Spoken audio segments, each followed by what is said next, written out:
Welcome to the eBusiness Playbook podcast, proudly sponsored by Ocademy Global, where we help you go from theory to reality, empowering you to elevate your e-business. Join our open community at the eBusiness Playbook by Ocademy on Facebook and LinkedIn, and check out our training packages at ocademyglobal.com to find out more. Welcome to the eBusiness Playbook. If you're an online business owner, maybe you're just dipping your toes into the digital waters, or perhaps thinking of making that big leap online. Or maybe you're looking to, supercharge your existing platform, then this deep dive is absolutely tailor-made for you. We're tackling one of the most fundamental, yet often perplexing decisions. It can truly shape your digital future, picking the right platform for your online presence.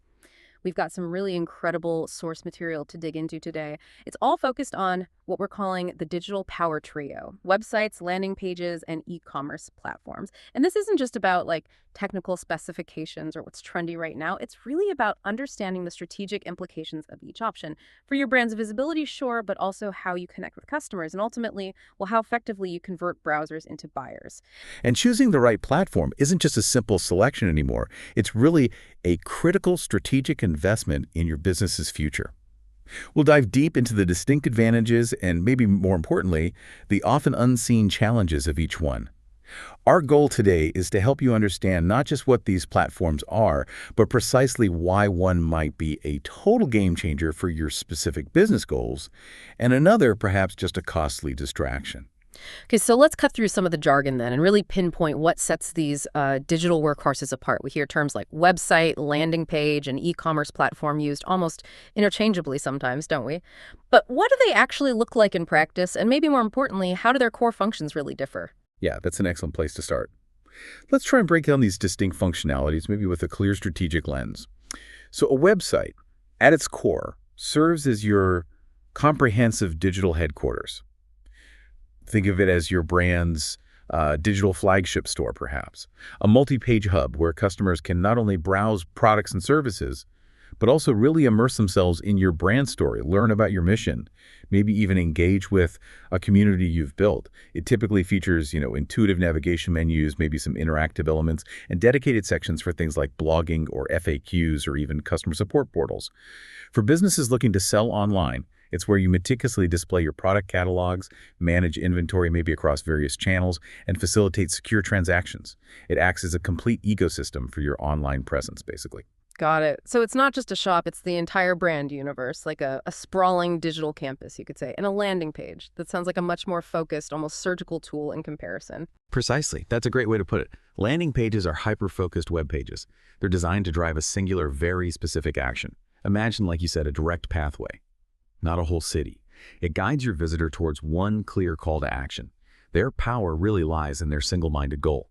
Maybe signing up for a newsletter, downloading an exclusive ebook, registering for a webinar, or making an immediate purchase.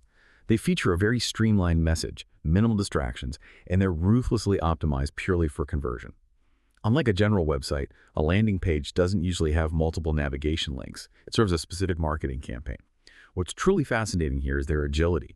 They enable rapid deployment and A/B testing, which is fantastic for quickly iterating and refining your marketing messages. You see what resonates most with your audience fast. However, that intense focus means they lack the broad information depth and the expansive content that a full website offers. That makes perfect sense, yeah. Surgical strike versus a broad campaign. Okay. And then we have e-commerce platforms. Are these simply websites with maybe a shopping cart bolted on, or is there something more specialized going on?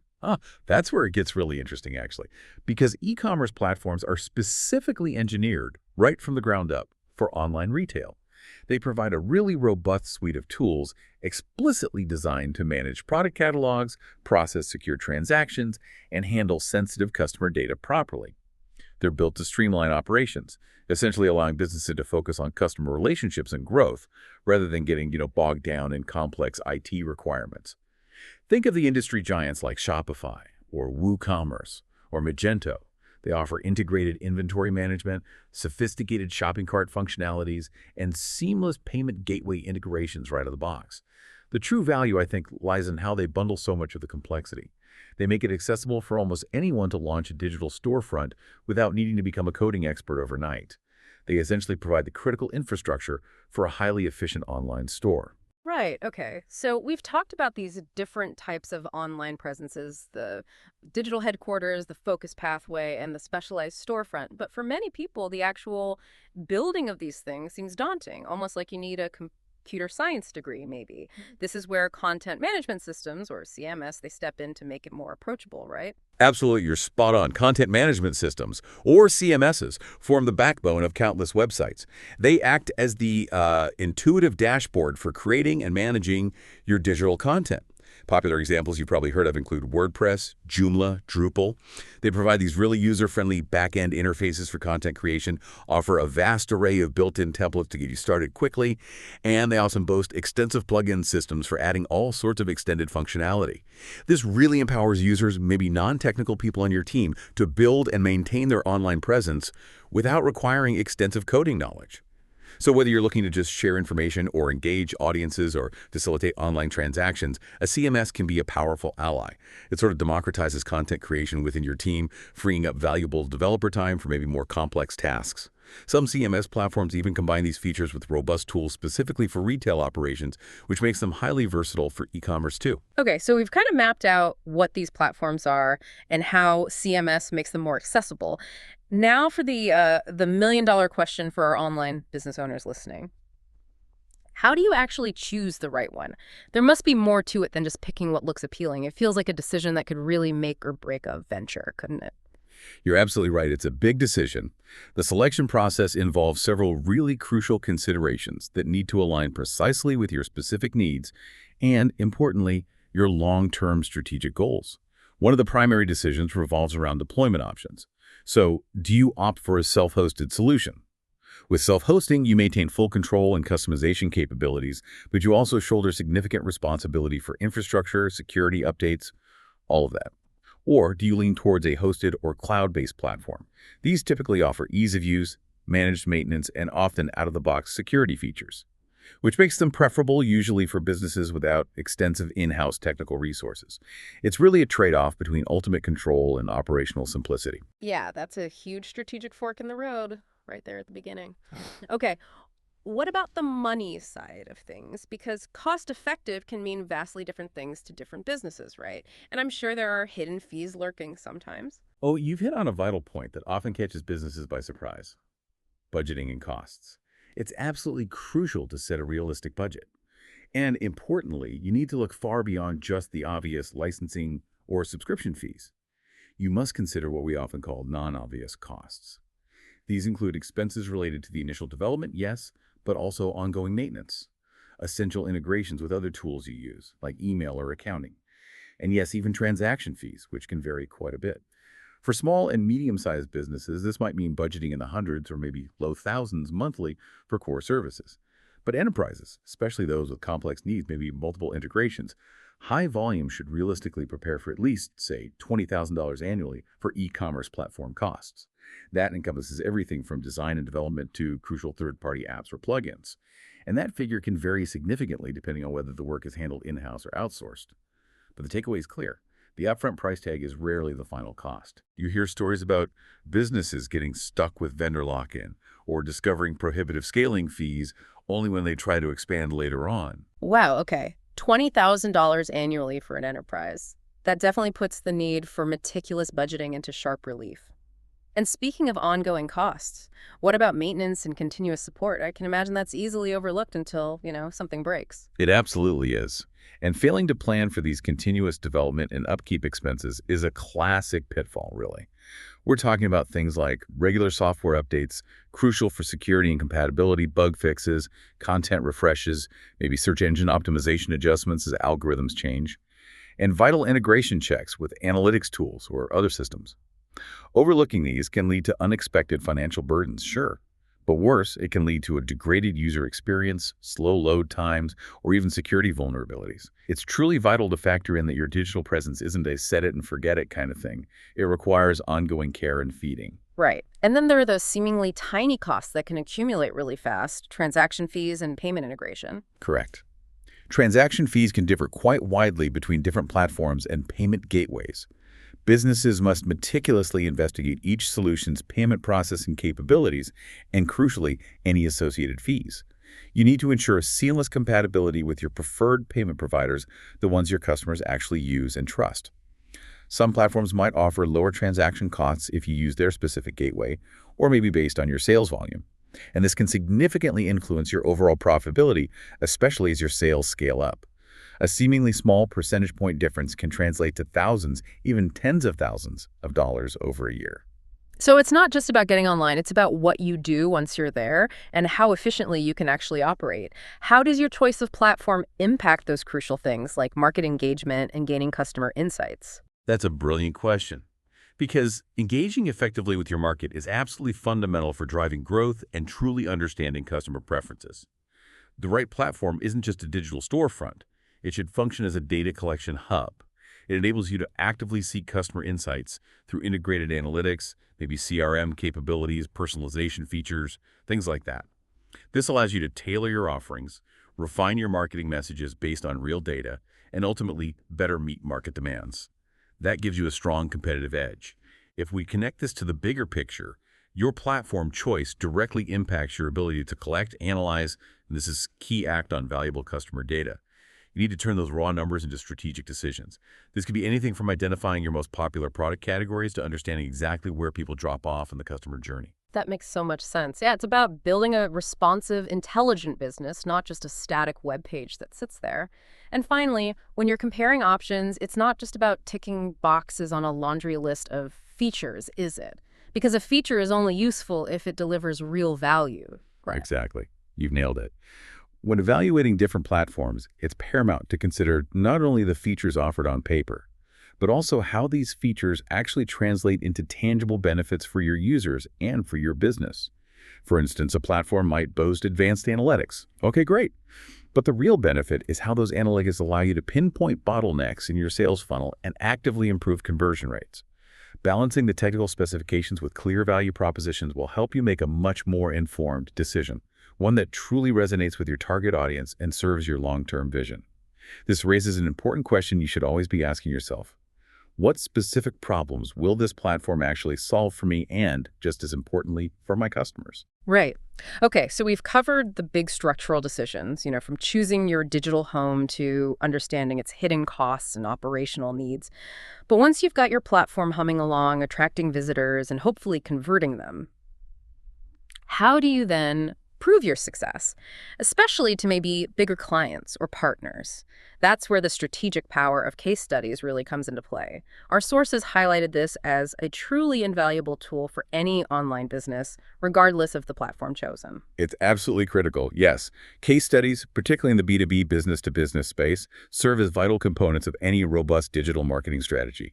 They go way beyond mere testimonials. They provide tangible, concrete evidence of a business's successes and capabilities. They do this by showcasing real-world applications and, crucially, measurable outcomes of your products or services.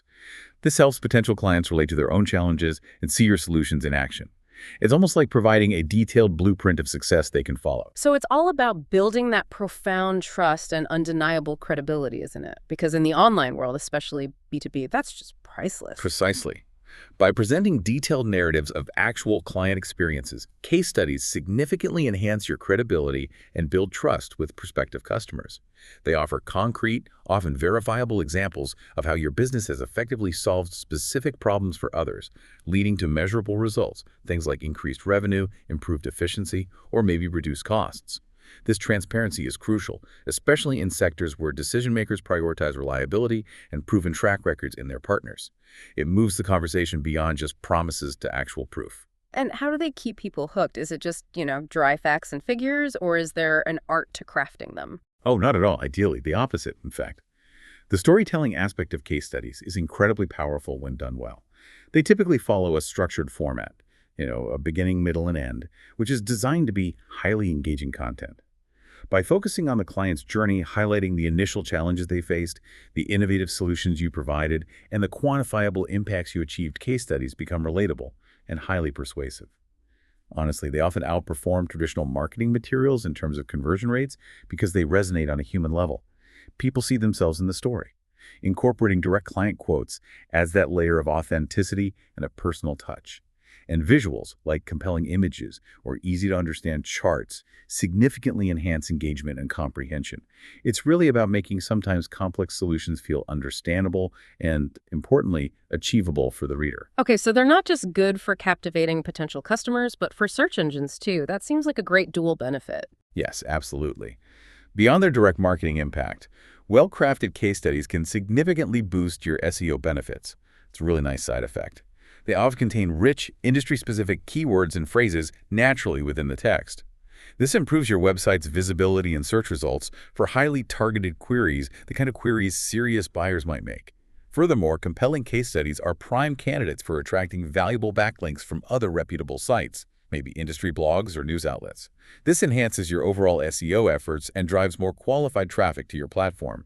They signal authority and expertise to search engines like Google. Right. And finally, how do they directly empower and assist the sales team, the people actually on the front lines talking to prospects? Yes. Case studies are invaluable tools for supporting sales efforts. They really arm your sales team. They give them compelling evidence of your company's capabilities and past successes right at their fingertips. By illustrating how similar businesses may be in the same industry or facing the same challenge have already benefited from your specific solutions, while sales professionals can use them to effectively address client objections, tailor their pitches more specifically, and ultimately persuade potential clients to choose your services. It's like having a proven blueprint for success ready to share in every sales conversation. Additionally, the insights gained from analyzing these case studies, which ones resonate, what results impress people, can directly inform future product development and marketing strategies. This ensures your offerings continually align with real client needs and market demands. It's a full-circle benefit, really. It keeps your business competitive and genuinely customer-focused. Wow, okay. That was a truly comprehensive deep dive. We've really covered a lot of ground, from picking the right platform for your online business to leveraging tools like case studies for growth. We've touched on everything from the fundamental differences between websites, landing pages, and e-commerce platforms, to the often hidden costs involved and the crucial role of factors like ongoing maintenance and sophisticated market engagement. So much to think about. It really is. And it means that the choice of your online platform is far, far more than just a technical decision. It's a profound strategic one that profoundly influences your immediate marketing success, yes, but also shapes your long-term brand identity and dictates your capacity for meaningful customer engagement. Understanding the nuances of each platform type, carefully evaluating those deployment options, budgeting meticulously for both the obvious and the non-obvious costs, and considering how each platform supports crucial marketing activities like creating compelling case studies, these are all essential steps in building a resilient and ultimately profitable online business. Absolutely. So, our challenge to you, our listener, as you consider your next strategic steps in the e-business world is this. How does the platform you choose today not only meet your current needs, but also enable or perhaps limit your future ability to adapt? To adapt to the ever-evolving digital commerce trends and the increasingly sophisticated expectations of your customers. Think long-term, think scalability, and definitely think adaptability. For the complete PDF with all the insights from this episode, head over to academyglobal.com. There, you'll find the PDF, plus other valuable podcasts and resources to fuel your business growth and career success. Thanks for listening, and see you next time.